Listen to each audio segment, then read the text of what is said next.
Well, now it's time for America's favorite game, This Just In, the part of the show where Lindsay and I answer some of the hottest questions in the world of sports, which come to us via flying objects.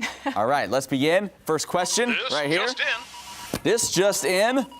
Brady and Belichick, best quarterback-coach combo ever. What do you think? I have to say yes. Okay. You know, I think when they both came to the Patriots in 2000, they both came together. You think of Belichick, he was coming out of a bad situation at Cleveland. Brady was with sixth-round draft pick.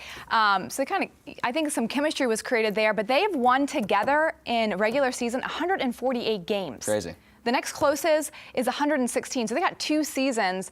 That's pretty impressive. You can't beat that. I would also agree, yes. 4 Super Bowls, they've been there 6 times. So the more impressive stat to me is they've won the AFC East 11 out of the last 12 years. The one year they didn't win it was the year that Tom Brady got injured in the very first game, missed the entire season, and Matt Castle was the quarterback for the New England Patriots. So they have been dominant, not just in the playoffs and winning Super Bowls, but within their division year in and year out. Other combos you might throw out there, Bart Starr, Vince Lombardi, they won a total of 5 championships. Also, Joe Montana, Bill Walsh, they won 3 as well. Some other combos you might throw out there, but I think Brady and Belichick are first on the list. Yeah, definitely. Next question. This Just In.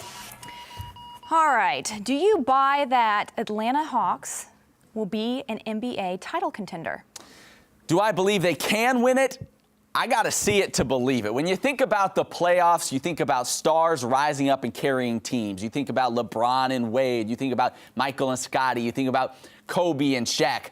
You think about those stars taking their team. Atlanta doesn't have a true star. They're a great team. They play well together. They're fun to watch. But when it comes down to playoff time, 7-game series, it seems like the stars rise to the top and kind of drag their teams along with them. So I would still take Cleveland. I would still take Chicago over them in the East. But they're a fun team, and we'll say they can't do it, but they've got to prove it to me in the postseason. They haven't done it before. Yeah, I think that they might be capable of it. You look at it, any team that has won at least 41 games in the first 48 games of the season, they've always won the title.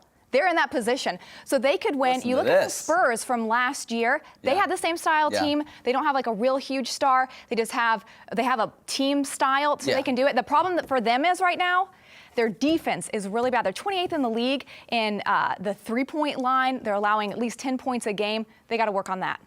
We will see. We will see. The Spurs comparison, okay, I'll give you a little bit of that. Spurs do have some guys that are stars, though.